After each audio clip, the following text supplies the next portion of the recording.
செல்வத்துள் செல்லும் செவிச்செல்வம் அச்செல்லும் செல்வத்துளெல்லாம் தலை என்கின்ற ஐயனுடைய குரலுக்கு முத்தமிழர் கலைஞர்களுடைய விளக்க உரை என்பது செழுமையான கருத்துக்களை செவி வழியாக பெறும் செல்வமே எல்லா செல்வங்களுக்கும் தலையாய செல்வமாகும் என்கின்ற அந்த விளக்க உரையோடு நடைபெற்று கொண்டிருக்கின்ற குறிப்பாக மலபார் கோல்ட் அண்ட் டைமண்ட்ஸ் நிறுவனத்தினுடைய சிஎஸ்ஆர் ஆக்டிவிட்டி, இந்த நிகழ்வில் அனைவரும் வரவேற்று அமர்ந்திருக்கின்ற திரு இளங்கோவன் சார் அவர்களே, வருகை தந்திருக்கின்ற இதனுடைய எம்டி திரு ஆஷர் சார் அவர்களே, உரையாற்றி அமர்ந்திருக்கின்ற சேர்மன் எம்பி அகமத் அவர்களே, நிறைவாக நன்றி உரையாற்ற இருக்கின்ற ரீஜனல் ஹெட் யாசர் உள்ளிட்ட வருகை தந்திருக்கின்ற எனது அருமை மாணவ செல்வங்களே, பத்திரிகைத்துறை ஊடகத்துறை சார்ந்திருக்கின்ற நண்பர்களே, என்னுடைய பெருமதிப்பிற்குரிய ஆசிரியர் பெருமக்களே, மலபார் கோல்டன் டைமண்ட்ஸினுடைய அந்த குடும்பத்தை சார்ந்திருக்கின்ற அனைத்து நிலையிலும் இருக்கின்ற நிர்வாகிகளுக்கும் முதல்ல என்னுடைய வணக்கத்தை நான் தெரிவிச்சுக்கிறேன். ஒவ்வொரு ஆண்டும் இது போன்ற இந்த மலபார் நிறுவனம் என்பது குறிப்பாக என்னை அழைத்து நீங்கள் அதில் கலந்துக்கணும்னு சொல்லுவாங்க. கலந்துக்கணும்னு சொல்வதை காட்டிலும் அது கலந்து கொள்வதை என்னுடைய கடமையாக நான் வைத்திருக்கிறேன் என்று சொல்லுவதுதான் அது பொருத்தமாக இருக்கும். இங்கே நம்முடைய அகமத் சார் இன்றைக்கி அவருடைய மொழியிலே இன்றைக்கி பேசி நமக்கான எல்லா விஷயங்களையும் இன்றைக்கி எடுத்து சொல்லியிருக்கிறார். சாரை பொறுத்த வரைக்கும் நம்ம சொல்லணும்னா, நீங்களோட சம்பவானைக்கும் பின்துணைக்கும் நன்றி. நீங்களுடைய முத்ரா வாக்கியம் பொது வித்தியாலயங்கள் தாரித்ததென்றே பிரதீகமல்ல, அபிமானத்தென்றே முத்திரை உண்டு.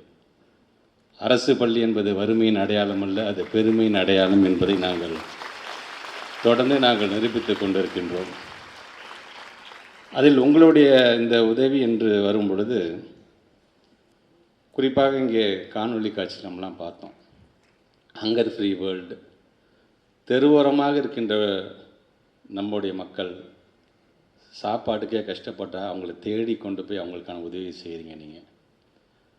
அது மட்டும் இல்லாமல் மைக்ரோ லெவலில் அந்த லேர்னிங் சென்டர்ஸ் கொண்டு போகிறீங்க. இன்றைக்கி எப்படி நம்முடைய மாண்பு தமிழ்நாட்டு முதலமைச்சர் இல்லம் தேடி கல்வி அப்படிங்கிறது ஒவ்வொரு வீட்டுக்கும் கொண்டு போகிறாரோ, அந்த மாதிரியான பணியையும் இன்றைக்கி நீங்கள் செஞ்சிட்ருக்குறீங்க. குறிப்பாக இந்த education, empowering education and empowering womanhood என்கின்ற வகையில் மாணவர்களுக்கான, குறிப்பாக மாணவிகளுக்கான அந்த கல்வி தரத்தை நாம் உயர்த்த வேண்டும் என்று ஆசைப்படுகிறேன். இளங்கோவன் சார் பேசும்பொழுது சொன்னார் இல்லையா, ஒரு பையன் படிக்கிறாருன்னா அந்த குடும்பம் நல்லாயிருக்கும், ஆனால் ஒரு பெண் படிக்கிறார் என்று சொன்னால் ஒட்டுமொத்த அந்த சமுதாயமே நன்றாக இருக்கும் என்று சொன்னாங்க இல்லையா.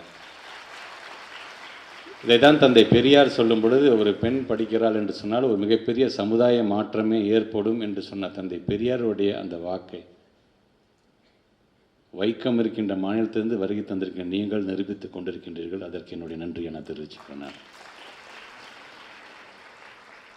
கடந்த ஆண்டு திருச்சி மாவட்டத்தில் நடந்த நம்ம ஸ்கூல் நம்ம ஒரு பள்ளியினுடைய கான்க்ளேவில் இருந்து நீங்கள் ஒரு மலபார் சேரிட்டபிள் ட்ரஸ்ட் வந்து ஒரு எம்ஓயு நீங்கள் சைன் பண்ணீங்க. ரொம்ப சீக்கிரமாக ஒரு எம்ஓயு சிஎஸ்ஆர் மூலமாக சைன் பண்ணி அது மிக விரைவாக அதை நிறைவேற்றுகின்ற பணியாக இன்றைக்கி இதை நீங்கள் செஞ்சுருக்கிறீங்க. அதுக்கு முதல்ல என்னுடைய வாழ்த்துக்களையும் பாராட்டுக்களையும் தெரிவிச்சுக்கிறேன். ஆல்மோஸ்ட் 446 பள்ளிக்கூடங்கள் இருக்கின்ற 3500க்கும் மேற்பட்டிருக்கின்ற மாணவ செல்வங்களுக்கு இது போன்ற உயர்கல்வி படிப்பதற்கான உதவித்தொகை, அதில் ஒரு முதல் கட்டமாக 797 பிள்ளைகளுக்கு இன்றைக்கு நீங்கள் வழங்கியிருக்கிறீர்கள். அதற்கு என்னுடைய நன்றிகள். இன்றைக்கு தமிழ்நாட்டுடைய முதலமைச்சர் உயர்கல்வியோட பர்சன்டேஜ் இன்றைக்கி வந்து ஒட்டுமொத்த இந்தியாவிலே நமக்கு வந்து அதிகமாக இருக்கின்றது, கிராஸ் என்ரோல்மெண்ட் ரேஷியோ அதிகமாக இருக்கிறது என்று சொன்னால் பல்வேறு திட்டங்களை நம்ம சொல்லலாம். குறிப்பாக புதுமை பெண் திட்டம் ஏறத்தாழ இது வரைக்கும் ஒரு 4,25,000 மாணவிகள் ஒவ்வொரு ஆண்டும் பயன்பெறுகிறார்கள் என்று சொல்லும் பொழுது, சமீபத்தில் கூட நம்முடைய தமிழ்நாட்டுடைய முதலமைச்சர் வெறும் அரசு பள்ளியில் மட்டுமல்ல, அரசு உதவி பெறுகின்ற பள்ளியில் தமிழ் வழியில் படிக்கின்ற பிள்ளைகளுக்கும் இது பொருந்தும் என்று சொல்லும்பொழுது கூடுதலாக இன்னொரு 75,000 பிள்ளைங்க பயனடைய போகிறார்கள்.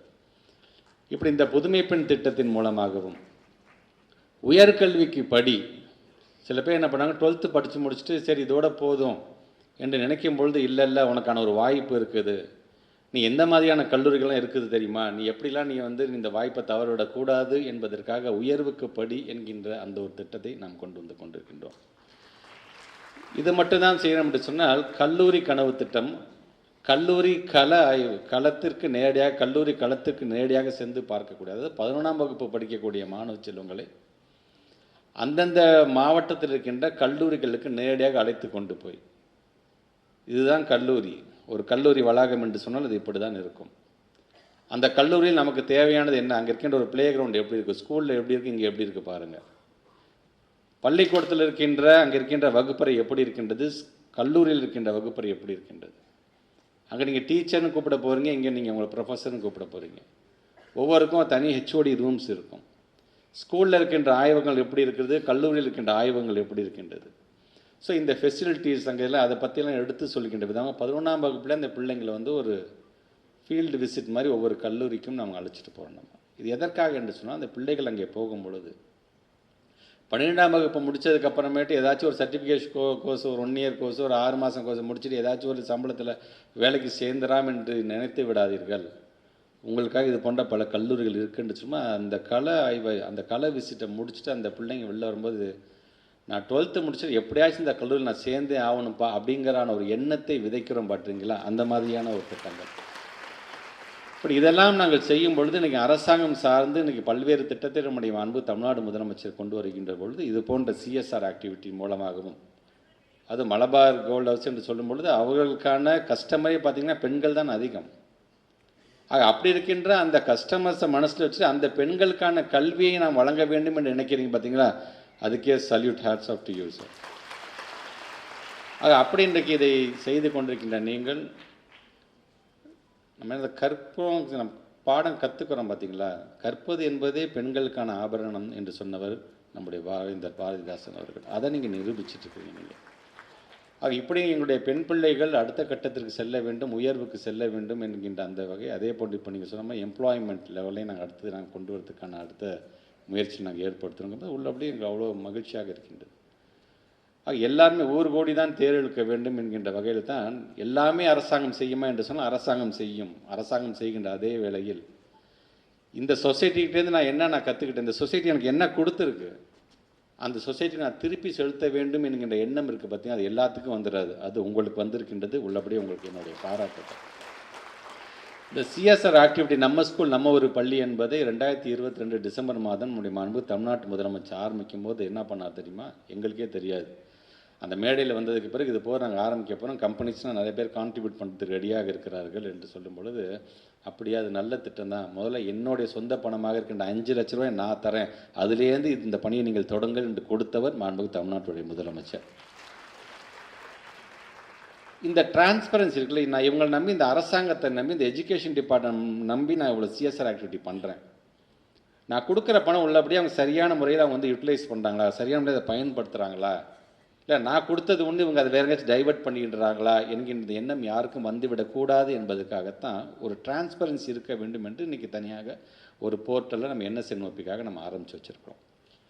அந்த போர்ட்டல் நம்ம ஆரம்பித்து வச்சதுக்கு பிறகு நல்லா நினச்சி பாருங்கள், 2022 டிசம்பர் மாதம் ஆரம்பிக்கப்பட்டது. கடந்த டிசம்பர் மாதம் 2024 டிசம்பர் மாதம் வரைக்கும் வந்த தொகையினுடைய அளவு என்று பார்த்தால் அது 500 கோடியை இது தாண்டி இருக்கின்றது. 500 கோடியை தாண்டி இருக்கின்ற சொல்லும். இந்த ஜனவரி மாதம் திருச்சி மாவட்டத்தை மட்டும் கிட்டத்தட்ட 140 கோடி என்று வரும்போது கிட்டத்தட்ட இது வரைக்கும் 650 கோடியை தாண்டி இன்றைக்கி செல்கிறது என்று சொன்னால், மாண்பு தமிழ்நாட்டு முதலமைச்சர் மீது வைத்திருக்கின்ற நம்பிக்கை, இந்த அரசாங்கத்தின் மீது வைத்திருக்கின்ற நம்பிக்கை, எங்களுடைய பள்ளிக்கல்வித்துறை மீது வைத்திருக்கின்ற நம்பிக்கையின் காரணமாகத்தான் இன்றைக்கு இத்தனை கோடி ரூபாய் வந்திருக்கின்றது.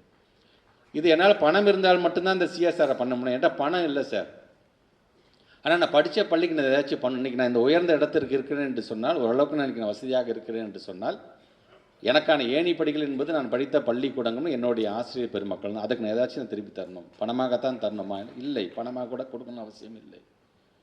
நீங்கள் ஏதாச்சும் பாடம் நடத்தணும்னு ஆசைப்பட்றீங்களா, இல்லை நீங்கள் வெளிநாட்டில் பணியாற்றிட்டு இருக்கீங்க, மற்ற அதர் ஸ்டேட்டில் பணியாற்றுங்க, ஏதாச்சும் டெக்னாலஜி விஷயமாக நீங்கள் சொல்லித்தரணும்னு ஆசைப்பட்றீங்களா, அதுக்கு நான் சொல்லித்தரத்துக்கு என் டைம் நான் ஸ்பெண்ட் பண்ணுறேன் சார். ஒரு வாரத்தில் நான் உழைக்கிற உழைப்புக்கு தகுந்தாப்படி என் வாரத்தை என்ன ஒரு 4 மணி நேரம் என்னால் ஒதுக்க முடியும் என்று சொல்லும் பொழுது வாழ்க்கை பாடத்தை எடுத்து சொல்லித்தாங்க. இன்றைக்கி ஏறத்தாழ தமிழ்நாடு முழுவதும் 22,931 எலிமெண்ட்ரி ஸ்கூல்ஸையும் ஸ்மார்ட் போர்டை நம்ம கொண்டு வந்துட்டோம் என்று சொன்னால் அந்த கண்டென்ட் ரிலேட்டடாக கொடுங்க, நாங்கள் எடுத்துக்கிறோம். நாங்கள் இல்லை சார் என்னால் ஒரு 500 தான் சார் கொடுக்க, பரவாயில்ல 500 இருந்தாலும் கொடுங்க சார். இந்த ஸ்கூலுக்கு என்னால் ஒரு 10 புத்தகம் தான் சார் கொடுக்க முடியும், பரவாயில்ல 10 புத்தகத்தை கொடுங்க. ஒரே ஒரு பென்சில் தான் சார் தருவேன், பரவாயில்ல கொடுங்க. ஒரே ஒரு ரப்பர் தான் சார் தருவேன், பரவாயில்ல கொடுங்க என்று எல்லாரையும் சமமாக பார்க்கக்கூடியவர்களாக. 100 கோடி கொடுத்தாலும் அவருக்கு அதே மதிப்பு தான், ஒரே ஒரு ரப்பர் கொடுத்தாலும் அதே மதிப்பு தான் என்கின்ற வகையில் இன்றைக்கு இந்த சிஎஸ்ஆர் ஆக்டை நாங்கள் கொண்டு போகிறோம் என்று சொன்னால், வருகை தேர்ந்திருக்கின்ற மாணவ செல்வங்கள் நீங்கள் ஒன்று தான் நினைக்கணும். நீங்கள் இங்கே இத்தனை ஆளுமைகள், ஒவ்வொருத்தரும் இங்கே மலபார் மட்டுமல்ல, இது போன்ற இன்னும் பல மலபார்கள் இருந்து கொண்டிருக்கிறார்கள். இன்றைக்கி இத்தனை ஆளுமைகள் நமக்கான ஒரு எஜுகேஷன் இன்வெஸ்ட் பண்ணுறாங்க அப்படின்னு சொன்னால், நமக்காக இந்த கான்ட்ரிபியூஷனை தரேன்னு என்று சொன்னாங்கன்னா, அவங்க பாட்டு அவங்க வேலையை பார்த்துக்கணும். ப்ராஃபிட் அண்ட் லாஸை பார்த்துட்டு அவங்க பாட்டு அடுத்ததை கட்டத்துக்கு வளர்ந்துட்டே போயிருந்துருக்கலாம். ஆனால் அதெல்லாம் கடந்து நான் ஏற்கனவே சொன்ன மாதிரி இந்த சொசைட்டிக்கு நான் ஏதாவது செய்ய வேண்டும் என்று ஆசைப்படும் பொழுது நீங்கள் அதுக்கு திருப்பி செலுத்த வேண்டியது ஒன்று தான். நல்லா படிங்க, நல்லா படித்து உங்களுடைய பெற்றவங்களை நல்லா பார்த்துக்கோங்க. போதும். நீங்கள் சம்பாரித்து உங்கள் ஆசிரியர்கள் நீங்கள் கொடுக்க போகிறதில்ல, மலபாருக்கு நீங்கள் திருப்பி தரப்போகிறதில்ல. ஆனால் உங்களுடைய பெற்றவங்களை நல்லா பார்த்துக்கோங்க. ஏன்னா இவ்வளோ கஷ்டப்பட்டு அவங்க படிக்கும்போதெல்லாம் இந்த மாதிரி மலபார்லாம் இருந்திருக்க வாய்ப்பே கிடையாது. அன்றைக்கி படிக்கும்போது இருந்தபோதெல்லாம் ஒரு மிகப்பெரிய ஒரு ஃபெசிலிட்டிஸ் இல்லாத, ஒரு வசதி வாய்ப்பு இல்லாமல் தான் படிச்சிருப்பாங்க. ஏதோ தத்தி படித்து நீங்கள் சரி நான் தான் இப்படி இருக்கேன், என் பிள்ளைங்க நல்லா வரும்னு ஆசைப்பட்றாங்க. பார்த்தீங்களா? அதை மனசில் உள் வாங்கி கொண்டு வருங்காலத்தில் 10th எழுதக்கூடிய பிள்ளைகளாக இருந்தாலும் சரி, 12th எழுதுகிற பிள்ளைங்களாக இருந்தாலும் உங்களுடைய வாழ்க்கையில் வரக்கூடிய மிகப்பெரிய ஒரு வாய்ப்பு, 2 வாய்ப்புகள். 10th நல்லா படித்து நல்ல மார்க் எடுத்து 11th நல்ல குரூப்புக்கு போயிடுங்க. 12th நல்லா படித்து டெடிக்கேட்டடாக படித்து, ஏன்னா ஒட்டுமொத்த லைஃப்பில் நீங்கள் 70 வயசு 80 வயசு 90 வயசு வாழணும்னு ஆசைப்பட்றேன். ஆனால் ஒட்டுமொத்த லைஃப்பில் நீங்கள் எடுக்க மிகப்பெரிய சான்ஸ் அந்த 12th. டெடிக்கேட்டடாக படிங்க. அந்த 1 வருஷம் நல்ல கல்லூரியில் போய் ஜாயின் பண்ணிவிடுங்க. நல்ல கல்லூரியில் நீங்கள் ஜாயின் பண்ணிட்டீங்க அப்படின்னா உங்களுக்கான வேலை வாய்ப்பை அந்த கேம்பஸ் இன்டர்வியூவில் நீங்கள் எடுத்துகிட்டு போயிடுங்க. நான் எம்சிஏ படிக்கும்போது அந்த Y2K ப்ராப்ளம் வந்தபோது 2 வருஷம் நான் அவ்வளோ அலைஞ்சிருக்கேன் வேலைக்காக. என் நண்பர்கள் கூட நாங்கள் பஸ்ஸில் ஏறி போவோம். நாங்கள் நடந்து நான் போட்டிருக்க இந்த ஷூவே ஓட்டையான போகிற அளவுக்கு நாங்கள் நடந்திருக்கோம். நாங்கள் 2 வீலரில் அலைஞ்சிருக்கோம். நாங்கள் ஏதாச்சும் ஒவ்வொரு பத்திரிகையில் நாங்கள் இந்த வாரத்தில் ஏதாச்சும் ஒரு இன்டர்வியூ வராதா, நாங்கள் படித்த படிப்புக்கு தகுந்தாப்போ வராதான்னு தேடி அலைஞ்சிருக்கோம். 8000 ரூபா சம்பளத்தில் நான் முதல்ல நான் ஒரு வேலைக்கு நான் சேர்ந்தேன், ஐடி கம்பெனியில். ஸோ இப்படி படிப்படியாக நம்ம படித்த படிப்புக்கு தகுந்தாப்புல வேலை வாய்ப்பு நம்ம உருவாக்கிக்கிட்டே நம்ம போய்கிட்டே இருக்கணும். நம்ம அதே மாதிரி இன்றைக்கி நம்ம படிக்கிற படிப்பு 10 வருஷம் கழித்து இந்த படிப்புக்கு மதிப்பு இல்லாமல் போயிடும். அதனால் உங்களை அப்டேட் பண்ணிட்டே இருங்க. இன்றைக்கி டெக்னாலஜி நிறையா வந்துச்சு, டெக்னாலஜி வளர்த்துக்கோங்க. அதனால தான் தமிழ்நாட்டு முதலமைச்சர் சொல்லும்போது உலக சார்ந்து என்ன இன்றைக்கி பேசப்படுகிறது, ஆர்டிஃபிஷியல் இன்டெலிஜென்ஸ் பேசுகிறாங்களா, ரோபோட்டிக்ஸ் பேசுகிறாங்களா, அதையும் நம்ம பிள்ளைங்களுக்கு நம்ம ஏன் கொடுக்க முடியாது? உடனே அதுக்கு ஒரு கமிட்டி போடு, அதை எப்படியாவது சிலபஸில் கரிக்குலமில் கொண்டு வர முடியுமான்னு பாரு என்று சொல்கிறார். பார்த்தீங்களா முதலமைச்சர்? ஆசைப்படுகிறோம் நாங்கள். நம்ம பிள்ளைங்களை இப்போ நம்ம ஊருக்குலாம் எப்போப்பா 10 வருஷம் கழிச்சு தான்ப்பா வரணும்னு இருக்கக்கூடாது. இப்போ தமிழ்நாட்டுக்கு எப்போதுமே ஃபஸ்ட்டு தமிழ்நாடு தான்ப்பா எல்லாத்தையும் ஃபஸ்ட்டு செஞ்சுட்டு இருக்காங்க. அடுத்த ஸ்டேட் நம்மளை பாராட்டுற அளவுக்கு இருக்க வேண்டும் என்கின்ற அந்த விதத்தில் தான் இது அமைந்திட வேண்டும் என்று இந்த துறையை நாங்கள் சென்று கொண்டிருக்கின்றோம். ஆக இந்த துறையோட வெற்றி என்பது எங்கே இருக்குன்னா, ஆக்சஸ் நம்ம கொடுத்துடலாம், நம்ம ஈக்விட்டி கொடுத்துடலாம். எல்லா பிள்ளைங்களும் படிக்கணும்னு ஆசைப்பட்டுடலாம். ஆக்சஸ் 1 கிலோமீட்டருக்கு ஒரு தொடக்கப்பள்ளி, ஒரு 3 கிலோமீட்டருக்கு ஒரு மிடில் ஸ்கூல், 5 கிலோமீட்டருக்கு ஒரு ஹை ஸ்கூல், 8 கிலோமீட்டருக்கு ஹை செகண்டரி ஸ்கூல்ஸ் கொடுத்துடலாம் நம்ம அதில். ஸோ நமக்கான ஒரு மிகப்பெரிய பங்களிப்பு, நல்ல விதத்தை அட்மினிஸ்ட்ரேட் பண்ணிடலாம், பல்வேறு திட்டங்களை கொண்டு வந்துடலாம். ஆனால் இதெல்லாம் எங்கே போய் நிற்கும் என்று பார்த்தீங்கன்னா, ஃபைனல் ரிசல்ட் அப்படின்னு பார்த்தீங்கன்னா லேர்னிங் அவுட்கம். நம்ம பிள்ளைங்க படித்த படிப்புக்கு தகுந்தாப்புல அந்த பிள்ளைங்க என்ன பண்ணுறாங்க அப்படிங்கிறது பார்க்க வேண்டும். இன்றைக்கி எவ்வளோ பேர் ரிப்போர்ட்ஸ் கூட, ஐயோ இந்த ரிப்போர்ட் வந்துருச்சு, அந்த ரிப்போர்ட் வந்துச்சு, ஐயோ பள்ளிக்கல்வித்துறை அதில் பாதாளத்தில் போயிடுச்சுன்னு ஆளுக்கு ஒரு ரிப்போர்ட் சொல்கிறாங்க. ஆனால் அந்த ரிப்போர்ட் நீங்கள் எடுத்து அசஸ் பண்ணி பார்த்தீங்கன்னா தான் உண்மை நிலவரம் தெரியும். அந்த ரிப்போர்ட் எதை பேஸ் பண்ணி எடுத்துருக்குறாங்க அப்படின்னு. ஆக இதெல்லாம் ஒதுக்கி வச்சுருங்க. ஆளுக்கு பண்ணுறாங்க, அவங்க என்ன பண்ணுறது? நம்ம பிள்ளைங்க நாமளே நம்ம அசஸ் பண்ணுவோம். நம்முடைய பெற்றவங்க சொல்லட்டும், நம்முடைய ஆசிரியர் பெருமக்கள் சொல்லட்டும். இன்னைக்கு இன்றைக்கி ரிப்போர்ட்டை நாம் அதை பேஸ் பண்ணி நம்ம கொண்டு போயிட்டுருக்கோம் நாங்கள். ஸோ இன்றைக்கி அதை செலுத்தும் பொழுது நான் உங்களிடம் வைக்கின்ற மிகப்பெரிய வேண்டுகோள் ஒன்று தான், நல்லா படிங்க. தமிழ்நாடு முதலமைச்சர் சொல்லும்போது படிங்க. படிப்புக்கு எது தடையாக வந்தாலும் அதை நான் பார்த்து கொள்கிறேன் என்று தமிழ்நாடு முதலமைச்சர் சொல்லும் பொழுது அதை உணர்ந்து படிக்கக்கூடிய பிள்ளைகளாக நீங்கள் ஒவ்வொருவரும் இருக்க வேண்டும் என்கின்ற அந்த ஆசை தான் இன்றைக்கி நம்முடைய மலபார் செய்வது போல். நீங்கள் அவங்களுக்கான கான்ட்ரிபியூஷன் அவங்க செஞ்சிட்டாங்க, எங்களுக்கான கான்ட்ரிபியூஷன் நாங்கள் செய்கிறோம். ஆனால் உங்களுடைய கான்ட்ரிபியூஷன் அப்படிங்கிறது டெடிக்கேட்டடாக படிங்க. அந்த கான்ட்ரிபியூஷன் நீங்கள் எங்களுக்கு செலுத்த வேணால் உங்கள் ஃபேமிலிக்கு செலுத்துங்க. அனைவருக்கும் என்னுடைய வாழ்த்துக்கள். நன்றி.